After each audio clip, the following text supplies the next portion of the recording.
Voilà, donc je vais vous partager ce que le Seigneur a mis sur mon cœur pour ce matin et qui va faire évidemment, comme je l'ai dit tout à l'heure, qui va reprendre son appui sur le texte qu'on a déjà lu. Et si je devrais intituler le message, je dirais Ose prendre ta place. Et vous verrez tout à l'heure dans quel contexte ce titre est venu et comment les choses se sont mises un peu en place. Mais c'était l'idée de vraiment, au final, par rapport à l'idée du témoignage, parfois on a différentes manières de percevoir la manière de pouvoir témoigner autour de nous. Et dernièrement, en visitant Danielle Robert, justement, il y a vraiment une image forte qui est venue, c'est qu'on sortait de chez elle, donc en général on va un petit peu en extérieur, là on est allé dans le parc, pouvoir parler, prier ensemble. Et ce qui s'est passé, c'est qu'on a croisé un de ses voisins, et il a remarqué que sa voiture n'était plus là. Donc elle attendait de pouvoir la faire réparer, elle est en réparation, donc bonne nouvelle en soi. Mais le voisin avait remarqué que la voiture n'était plus là. Et donc elle-même s'étonnait en disant, bah, tiens, les gens se rendent compte que ma voiture n'est plus là. Donc bon, pour ceux qui connaissent chez Daniel, on voit les voitures de tout le monde, hein. Mais alors ce qui était intéressant, c'était de se dire, quand la voiture va revenir, si les gens avaient remarqué qu'elle était un peu abîmée et qu'il fallait faire une réparation, ils vont voir maintenant qu'elle fonctionne, ils vont même voir Daniel voyager avec. Donc ils vont voir qu'il y a eu un changement. Et on parlait justement sur le témoignage, on priait pour Archen, pour la région là-bas, et on se disait, puis elle me disait, mais je ne sais pas toujours comment faire. Et puis je lui disais, mais au final, tout commence simplement dans ce que toi tu es. Un peu comme cette voiture. Les gens te voient, les gens voient ta vie, et les gens voient s'il y a du changement ou pas. Encore plus ceux qui te connaissent de longue date. Ils t'ont vu avant, ils ont vu là où tu es cabossé, là où tu as des difficultés, là où tu te délimites. Et puis à un moment donné, ils voient un changement. Il voit qu'il y a quelque chose qui s'est passé. Et donc je lui disais, au final, le témoignage n'est pas forcément toujours dans le fait de partager quelque chose, mais rien que dans comment tu vis ta vie avec le Seigneur, comment tu l'assumes en fait, comment tu t'ouvres aux autres et que dans ta vie, ils lisent que Dieu a agi. Voilà comment j'étais, voilà d'où je viens et voilà comment je suis aujourd'hui. Et même sans le dire, les gens qui te connaissent vraiment, parce que les voisins ils nous côtoient, ils voient notre manière de vivre, ils nous entendent parler. Voilà, si par exemple, on donnait un exemple, si dans le voisinage, c'est beaucoup qui parlent sur le dos des autres et moi que je ne fais pas ce genre de choses, ça se voit, ça se sait. Chaque fois que les gens viennent me voir, ils commencent un peu à parler, je dis non, non, moi je ne me mêle pas de tout ça. D'ailleurs, j'apprécie beaucoup cette personne, elle a ses limites, elle a ses défauts, mais voilà, moi j'essaye surtout de voir le positif. Ça va impacter, parce que ça va se voir, ça va être une lumière, du sel dans l'endroit où je suis. Donc, au final, le témoignage commence dans ma manière de gérer les choses, dans la manière de vivre dans mon quotidien. Donc ça, c'était une première chose qui est venue, et donc ça m'a beaucoup fait réfléchir cette semaine. Et à travers une expérience que j'ai vécue cette semaine, dont je vous parlerai tout à l'heure, vraiment cette idée de pouvoir oser prendre sa place est venue comme une évidence. Et donc à travers ce message, nous allons voir comment nous pouvons oser prendre notre place, qu'est-ce qui va favoriser ça, mais qu'est-ce qui peut aussi être une difficulté en tant que chrétien par rapport à ça, et l'impact sur le témoignage, évidemment, par rapport à ça. Hein. Alors, la première chose, c'est le texte. Je vous propose de relire le texte, comme ça, pour ceux qui nous suivent, ils ont aussi le texte. Donc, on va relire dans Acte 17, les versets 24, et ici jusqu'à 34. Donc, 24 à 34, donc je vais les relire. Donc, nous allons aller un petit peu plus loin que tout à l'heure. Le Dieu qui a fait le monde et tout ce qui s'y trouve, étant le Seigneur du ciel et de la terre, n'habite point dans des temples faits de mains d'hommes. Il n'est point servi par des mains humaines, comme s'il avait besoin de quoi que ce soit, lui qui donne à tous la vie, la respiration et toutes choses. Il a fait que tous les hommes, sortis d'un seul sang, habitassent sur toute la surface de la terre, ayant déterminé la durée des temps et les bornes de leur demeure. Il a voulu qu'ils cherchassent le Seigneur et qu'ils s'efforçassent de le trouver en tâtonnant, bien qu'il ne soit pas loin de chacun de nous. Car en lui nous avons la vie, le mouvement et l'être. C'est ce qu'ont dit aussi quelques-uns de vos poètes. De lui nous sommes la race. Ainsi donc, étant la race de Dieu, nous ne devons pas croire que la divinité soit semblable à de l'or, à de l'argent ou à de la pierre, sculptée par l'art et l'industrie de l'homme. Dieu, sans tenir compte des temps d'ignorance, annonce maintenant et à tous les hommes, en tout lieu, qu'ils aient à se repentir, parce qu'il a fixé un jour où il jugera le monde selon la justice, par l'homme qu'il a désigné, ce dont il a donné à tous une preuve certaine en le ressuscitant des morts. Lorsqu'ils entendirent parler des résurrections des morts, les uns se moquèrent et les autres dirent, nous t'entendrons là-dessus une autre fois. Ainsi Paul se retira du milieu d'eux. Quelques-uns néanmoins s'attachèrent à lui et crurent. Denis l'Aéropagite, une femme nommée Damaris, et d'autres avec eux. Alors dans ce texte, j'aimerais relever 3 éléments, qui seront les 3 points que j'aimerais vous partager aujourd'hui. Le premier point, c'est l'aspect de connaître Dieu. Nous l'avons vu, il décrit Dieu, comme nous l'avons chanté tout à l'heure, loué, dans cette origine. Dieu est derrière toute chose. Donc d'abord connaître Dieu, savoir qui il est, ce Dieu dans lequel je crois. Nous connaissons le Dieu de l'univers. Premier aspect. Deuxième aspect, nous avons une identité nouvelle. Nous faisons partie à nouveau de cette race de Dieu en Jésus-Christ. Nous le voyons ici, le divin est en nous. Il n'est pas juste dans l'univers, il vient habiter en nous. Et donc, nouvelle identité, nouvelle créature et tout ce qui va avec. Troisième aspect, nous avons une destinée glorieuse. Il y a un jour où il reviendra, il y aura un jugement, mais en même temps, pour nous, c'est une gloire qui nous attend. Quelque chose d'incroyable dont nous avons aussi parlé tout à l'heure. Et pourrait faire référence aussi au message de la Convention dont nous avons parlé. Alors, pour comprendre ces 3 réalités, j'avais une image. Et j'aimerais faire participer Mathias avec nous. Ça va, Mathias? Tu es là avec nous? Ah, il est là. Mathias est là. Alors, on va imaginer qu'on est dans un pays avec un roi qui joue vraiment son rôle de roi. Ça va? Parce qu'ici en Belgique, c'est un peu plus compliqué, c'est un peu symbolique. Voilà, il est là un peu en retrait à essayer de faire un gouvernement, mais donc en général, le roi ici n'a pas grand pouvoir, comme c'était d'époque. Je ne sais pas si tu as déjà vu du temps du Moyen-Âge ou autre, à l'époque où le roi avait vraiment... Quand le roi parlait, il fallait l'écouter. Si on ne l'écoutait pas, on pouvait mourir. Tu vois un peu cette image de roi? Imaginons qu'on soit dans un pays comme ça, où on a un roi comme ça qui a tout pouvoir, tout lui appartient. Hein, c'est même à l'époque, il pouvait, s'il voulait venir prendre ta maison, il voulait prendre ta femme, tes enfants, il pouvait tout prendre. Tout lui appartenait. Parce que le royaume était à lui. D'accord? Donc c'est un roi tout-puissant. Ça marche? Imaginons que ce roi-là, il est un enfant. Et qui grandit avec toi. En fait, vous allez à la même école, vous allez au même endroit, vous rencontrez les mêmes personnes. Mais toi, tu ne te rends pas compte, comme tu es plus jeune, tu es enfant, tu as son âge, que lui, il est fils du roi. Pour toi, c'est juste un ami. Vous faites plein de choses ensemble, vous faites les 400 coups, vous amusez, vous liez une amitié. D'accord? Et petit à petit, vous grandissez, toi tu fais ta route, et puis lui, petit à petit, il va prendre le relais de son père, il va devenir roi. Mais vous gardez un bon contact. Il t'apprécie, tu l'apprécies. Ok? Et un jour, il t'appelle à venir le voir chez lui. Dans son palais, il est devenu roi, et il se souvient de toi. Incroyable. Il te dit, viens, et puis toi tu dis, oula, je ne m'attendais pas à ça. Tu es surpris et tout ça. Et puis, il te dit, écoute Mathias, tu es mon ami, j'ai envie de faire quelque chose pour toi. Sache que si t'arrive quoi que ce soit, tu ne dois pas hésiter à m'en parler. Je peux mettre tout ce qu'il y a là pour toi. Tu me demandes, je suis là, s'il y a un besoin. Ok? Ça, c'est la première chose. La deuxième, si jamais on te fait quoi que ce soit, tu m'en parles. Si on te touche, c'est comme si on me touchait. Parce que je t'aime tellement, tu es vraiment un ami proche. Moi, pour moi, si on te touche, toi, c'est moi qu'on touche. Ça va?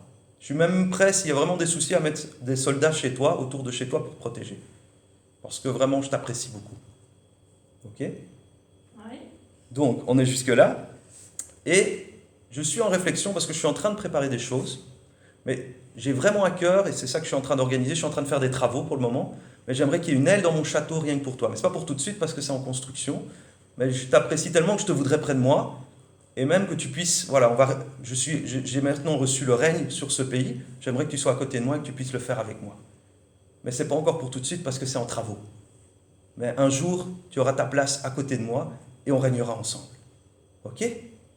Mais en attendant, je te demande juste une chose.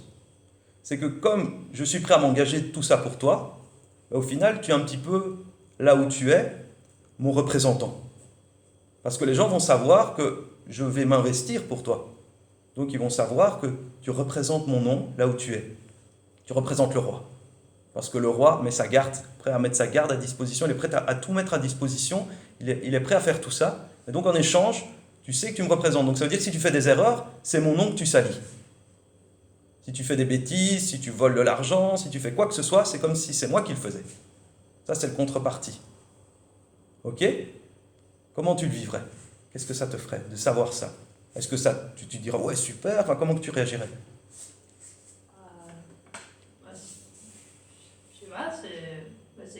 avoir un ami, Ouais. tant mieux s'il est roi. Ouais, d'accord. Ouais. Et le fait qu'il puisse dire que, en gros, tout est assuré, si jamais il y a un souci, il est disponible, il va t'aider, c'est rassurant, c'est pas rassurant, c'est comment tu le vis? Ça, un peu la preuve que c'est mon ami. D'accord. Oui. Ça te fait dire. C'est le fruit de l'amitié. D'accord. Donc pour toi, c'est normal. Si on est des vrais amis, oui. D'accord, ok. Alors est-ce qu'il y a d'autres réactions par rapport à ça, par rapport au fait que voilà, d'accorder une telle faveur en tant que roi, sachant qu'il est aussi, parce que là aussi il y a l'aspect qu'il devient un roi, donc il pourrait m'avoir oublié, il pourrait tout ça, mais le fait qu'il donne autant de privilèges et qu'il y a aussi une responsabilité, comment les plus grands réagissent aussi? Si c'était vous, Mathias, ou l'ami, comment vous réagiriez? C'est un honneur. Un honneur, ouais. Ouais. D'avoir été choisi. Après, pour moi, c'est une responsabilité d'être à la hauteur. Ouais. De cet amour et de ce... Et les autres personnes vont aussi te voir d'une autre façon. Ouais. Ils vont se dire, ah, celui-là, c'est l'ami du roi. Ouais. Et c'est plus dans le sens de l'assumer ou dans le sens que le regard va changer? Enfin, comment, c'est quoi qui te parle plus particulièrement? Oui, ils vont peut-être te juger si tu fais une erreur. Ouais. Aussi dans le sens peut-être d'être un peu jaloux. Ouais. De vouloir l'être aussi.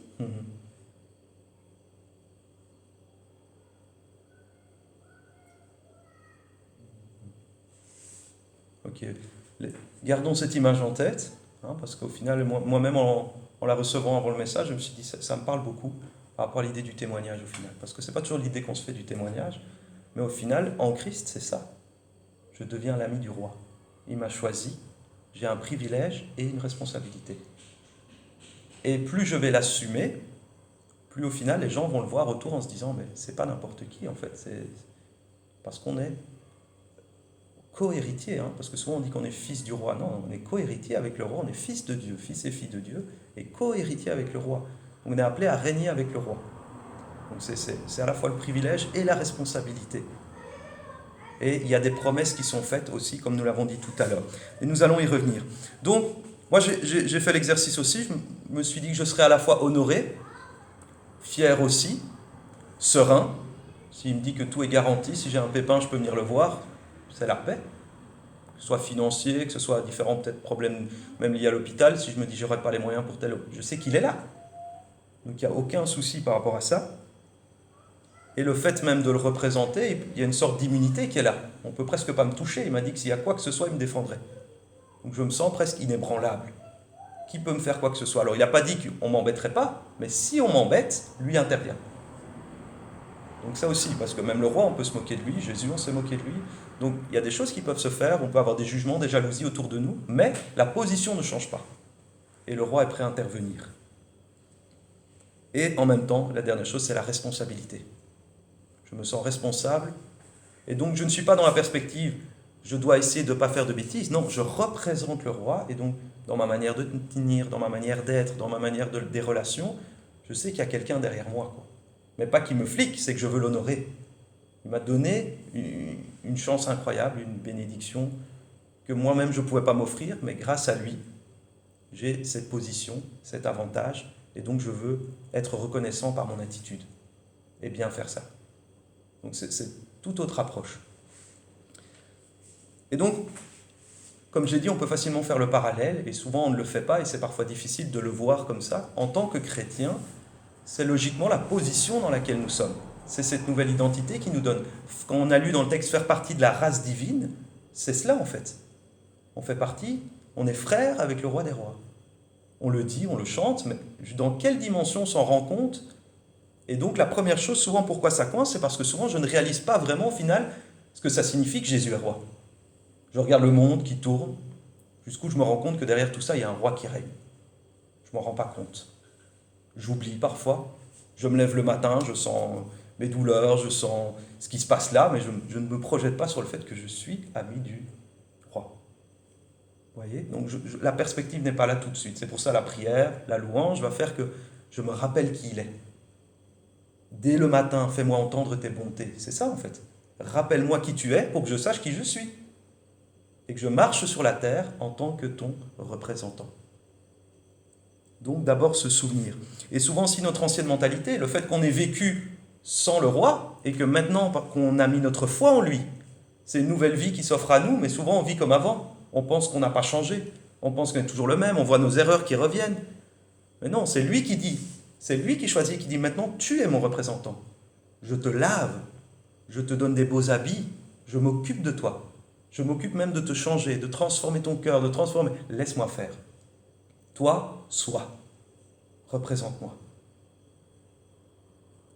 Deuxième aspect, et c'est là où je veux en venir par rapport au message, c'est le fait de ne pas l'assumer. Une fois que j'y crois et que je dis ça, je me dis, ouais ben non, ça ne le fait pas trop, là, on va pas non plus en faire tout un pataquès, quoi. C'est normal, ou voilà, la manière dont je juge cette valeur, en me disant soit c'est normal, soit je n'ose pas parce que j'ai peur du regard, j'ai peur de ce que les autres vont penser, de créer de la jalousie, enfin tous ces aspects-là, peut m'empêcher de... Et je voulais vous partager une image que j'ai eue ici cette semaine, dans le cadre de l'école de Chloé, elle est dans une nouvelle école. Ils ont fait, au début de l'année, le professeur aime bien faire le pro-vélo pour qu'ils apprennent tout de suite à rouler à vélo correctement. Et ils le font carrément directement dans la ville. Donc ils ne le font pas dans le village, comme eux faisaient à l'ancienne école. Mais là, ils vont dans la ville de Gembloux avec des feux, des ronds-points, la circulation en plein midi. Voilà, les jeunes qui sont dans les rues, qui traversent, qui vont chercher leur sandwich, ils doivent rouler à travers tout ça, quoi. Donc ils cherchaient quelqu'un pour aider, parce qu'il est tout seul, il y a 20 élèves, donc il fallait 2 personnes. Ils ne trouvaient personne, donc pour finir, j'ai décalé les choses et j'ai pu me libérer vendredi. Donc vendredi, j'ai passé la journée avec eux à vélo et une autre maman qui était là. Et en fait, je me suis rendu compte, parce que je n'ai pas l'habitude, d'habitude je roule à vélo, mais pas spécialement faire des trajets comme ceux-là. Et puis voilà, je n'ai pas l'habitude de respecter toutes les règles, dans le sens de vraiment être un vélo sur la route, quoi. Souvent, on peut rouler sur la piste cyclable ou utiliser le trottoir, mais là, c'était vraiment comment être un vélo parmi la circulation, parce qu'on a des droits. Et donc, j'ai découvert ça, en fait. Et à travers ce que le prof enseignait, par un bête exemple, et qui était très marquant, c'est l'idée qu'il faut se tenir non pas proche du trottoir, mais à 1 mètre du trottoir pour marquer qu'on est là et pour pas qu'une voiture ne nous passe en nous frôlant. Donc montrer vraiment notre présence, s'affirmer sur la route. Ah ben, c'était un exercice très, pour moi en tout cas, très parlant, de dire jusqu'où j'assume qu'il y ait même quelqu'un qui râle derrière moi, qui klaxonne parce que je ne me mets pas sur le côté, alors que je suis dans mon droit. Et donc, le parcours, je l'ai fait. Les élèves, eux aussi, devaient apprendre. Vous voyez, quand ils arrivaient à un rond-point, ils hésitaient à y aller. Au point même où des voitures s'arrêtaient dans le rond-point pour laisser passer. Alors que non, ils doivent apprendre que la voiture a priorité et puis eux vont y aller.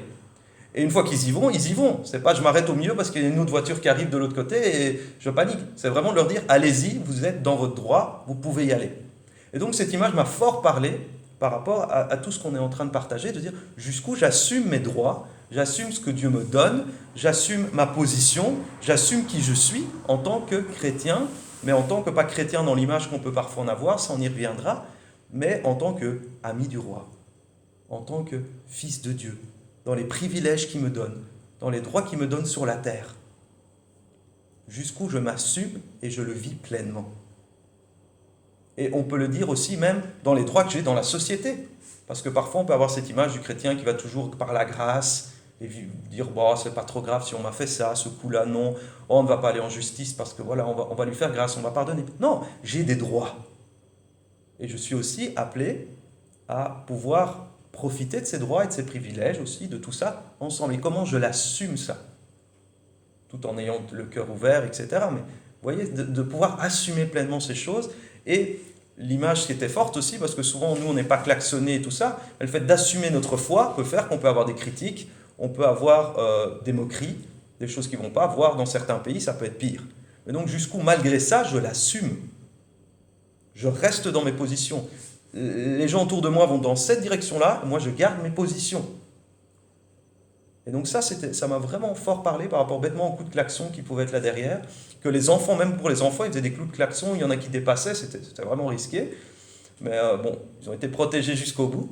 Mais vraiment, on voit et comment même l'enfant doit apprendre dès le plus jeune âge à pouvoir dire non, c'est ma position, j'ai le droit d'être là, j'ai le droit d'exister, j'ai le droit d'être présent, et les gens doivent se plier. Comme le disait leur prof, ils n'avaient qu'à partir plus tôt. C'est pas à vous à assumer leur retard. Et il avait raison. Et donc voilà, ça va vraiment me parler, je pense que cette image pourra nous laisser.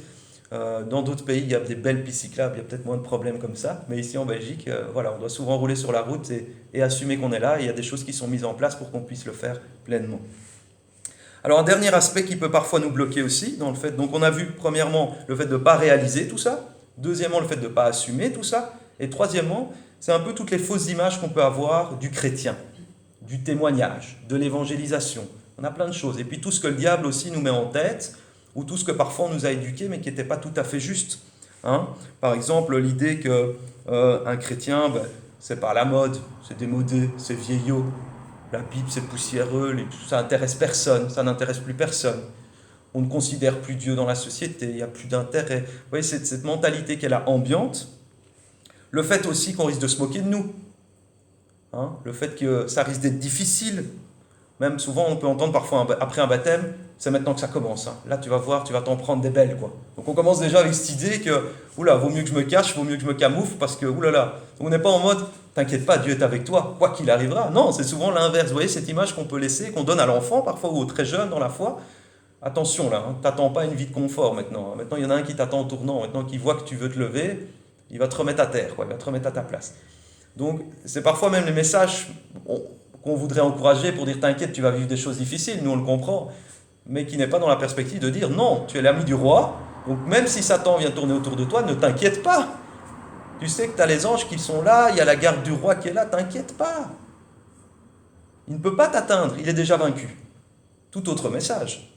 Donc l'image qu'on peut projeter, ou le fait aussi après qu'on ne se sent pas écouté, on a déjà essayé, on a voulu parler 1 ou 2 fois, mais on s'est plus moqué, on ne nous a pas écouté, donc au final, on préfère être discret. Hein, on va être discret parce que de toute manière, ça n'intéresse personne. La foi aujourd'hui, Dieu est considéré comme mort dans notre société, on n'en veut plus dans les écoles, on supprime tout, donc pourquoi parler de Dieu? Pourquoi assumer sa foi? Donc vous voyez toutes ces images, on pourrait peut-être rajouter la liste de toutes ces images et ces préconceptions que l'adversaire essaye de nous mettre pour qu'au final, on cache la lumière sous le boisseau, au final qu'on teste ce qu'on est, et au final que nous-mêmes on se sente toujours tiraillés parce qu'on n'ose pas s'assumer pleinement et vivre pleinement qui on est et notre foi. Et pour ça, j'aimerais nous encourager à travers le témoignage de Paul, l'apôtre Paul, qui lui était bien conscient de son identité et était fier de l'évangile. Et donc on va lire 2 textes pour terminer. C'est dans Éphésiens chapitre 1. Un texte qu'on a déjà lu plusieurs fois, mais je trouvais que c'était bien de relire dans ce contexte-ci, de nous rappeler de nouveau qui on est. Et Paul, en disant ça aux Éphésiens, il rappelle au final qui ils sont pour lui, en fait. Donc lui, il se rappelle aussi cette identité qu'il a. Donc c'est dans Éphésiens 1, les versets 3 à 14. Et après, on ira dans Romains. Donc tout d'abord, Éphésiens chapitre 1, versets 3 à 14. Je ne sais pas si Dominique, tu sais le lire bien à haute voix.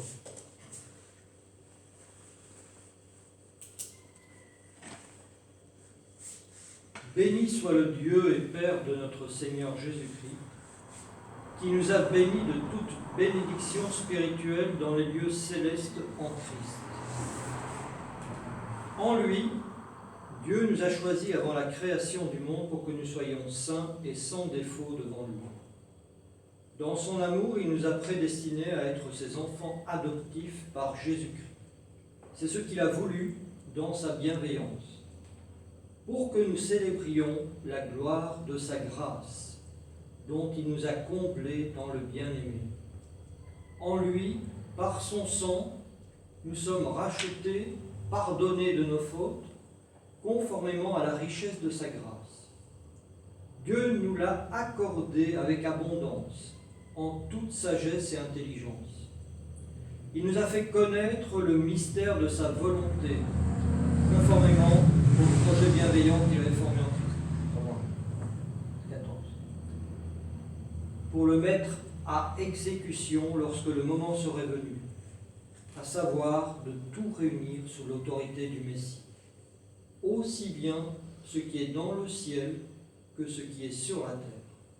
En lui, nous avons été désignés comme héritiers, ayant été prédestinés suivant le plan de celui qui met tout en œuvre, conformément aux décisions de sa volonté, pour servir à célébrer sa gloire, « 」 « nous qui avons par avance espéré dans le Messie. « » « » « » « » « » « » « » « » « » « » « » « » « » « » « » « » « » « » « » « » « » « » « » « » « » « » « » « » « » « » « » « » « » « » « » « » « » « » « » « » « » « » « » « » « » « » « » « » « » « » « » « » « » « » « » « » « » Et donc En lui, vous aussi, après avoir entendu la parole de la vérité, l'évangile qui vous sauve, en lui vous avez cru et vous avez été marqués de l'empreinte du Saint-Esprit qui avait été promu. Il est le gage de notre héritage en attendant la libération de ceux que Dieu s'est acquis pour célébrer sa gloire. Là, vous avez la même explication de l'histoire que j'ai racontée tout à l'heure, mais en plus détaillée. C'est ça en fait. C'est tout cet héritage et cette identité qui nous est donnée et dont nous avons parfois du mal à être conscients, du mal au final à l'assumer et où parfois on a une image tronquée et donc on n'arrive pas à la vivre pleinement. Mais c'est vraiment ça l'enjeu et c'est pourquoi il continuera après en disant c'est pourquoi je vais prier pour vous, pour que vraiment vous soyez éclairés là-dessus, vous saisissiez ces choses-là, vous puissiez les comprendre pour les vivre pleinement et les assumer. Et Paul, on voit qu'il il peut les décrire, donc c'est qu'il les a compris, d'une part, dans une certaine mesure probablement, mais il ne fait pas juste que les décrire. On voit dans Romains 1, un texte vraiment clé pour cet épître aux Romains, qui est vraiment ce que Paul va développer par la suite. Romains chapitre 1, les versets 16 et 17, qui est un peu le résumé de l'épître aux Romains, parce que tout le reste n'est que le développement de ces deux versets. Donc Romains chapitre 1, versets 16 et 17, il dira « Car je n'ai point honte de l'Évangile. C'est une puissance de Dieu pour le salut de quiconque croit, du juif premièrement, puis du grec, parce qu'en lui est révélée la justice de Dieu par la foi et pour la foi, selon qu'il est écrit, le juste vivra par la foi. » Et donc, alors on pourrait remplacer, au lieu de dire « je n'ai pas honte », il dit « je suis fier de l'Évangile ». Et quand nous comprenons l'enjeu avec l'histoire du roi, nous comprenons pourquoi il est fier. Quel privilège, quel honneur. Mais souvent, on n'en est pas fier parce qu'on ne s'en rend pas compte. Parce qu'on a une mauvaise image et parce que c'est difficile de se dire c'est vrai. Donc, voilà comment je voulais nous encourager. Donc, nous dire aussi que nous puissions être fiers de cet évangile. Nous avons un privilège et une responsabilité, mais nous avons surtout un privilège de faire partie de la famille de Dieu, de faire partie de qui il est, de faire partie de son règne, et d'un jour habiter pleinement dans sa maison, de régner avec lui, et de faire plein de choses que lui nous demandera de faire pour sa gloire. Dans ce texte, plusieurs fois revient l'idée de servir à sa gloire. Et donc c'est vraiment quelque chose d'encourageant. Et c'est important aussi de nous rendre compte, et parfois on ne se souvient plus, c'est qu'avant de faire partie de tout ça, nous faisions partie du monde des ténèbres, nous étions dans l'ignorance, nous étions dans la rébellion. Et donc, Christ, c'est aussi le fait qu'il nous libère et nous sauve de cela, de l'incrédulité, afin que nous-mêmes, nous puissions aller vers d'autres, leur ouvrir les yeux et leur partager, comme tout à l'heure, j'aimais bien en parler de jalousie, mais en fait, c'est une bonne jalousie à créer. C'est donner vie aux autres de faire partie, d'être les privilégiés. Et là, ça change toute l'approche. Ce n'est pas « j'essaye de convaincre que c'est chouette », je suis tellement convaincu que c'est énorme, que c'est incroyable, c'est paisible, c'est quelque chose de fou qui nous attend. C'est une vie où je sais que Dieu sera toujours là derrière, où papa veille. Comment je communique ça à d'autres pour dire mais j'ai envie de savoir ton secret, quoi. J'ai envie de savoir comment tu es dans la joie et dans la paix comme ça. Et puis même quand tu vis, on voit ta vie, il y a une justice en toi, il y a quelque chose, on sait que tu ne vas pas déroger aux règles. Comment tu arrives à vivre ça dans une société où c'est comme ci, comme ça. Tu es rassurant. On aime être en ta compagnie parce que tu nous fais du bien. Dis-nous. Et là, l'approche est tout autre, parce que c'est l'autre qui vient vers nous demander de rendre des comptes, et c'est ce qui se passait, si vous voyez dans la Bible en général. Une fois que Pierre avait parlé, les gens disaient, mais alors on fait quoi? Comment on fait? Dis-nous. Repentez-vous. Ayez la foi en Jésus-Christ. Et puis recevez le baptême et le Saint-Esprit. Vous voyez vraiment, ça coule de source ensuite.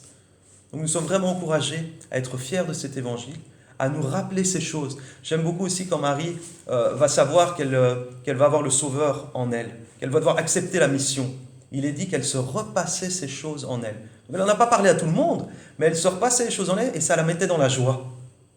Comment je me repasse cette identité, ces privilèges en moi, et que ça me met dans la louange, dans la joie, et que ça transparaît aux autres. Qu'est-ce qui te rend heureux en fait? C'est ça, cette espérance.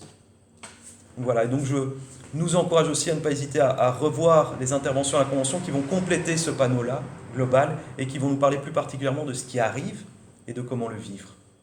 Voilà ce que j'avais à vous partager pour aujourd'hui. J'espère que ça vous aura béni.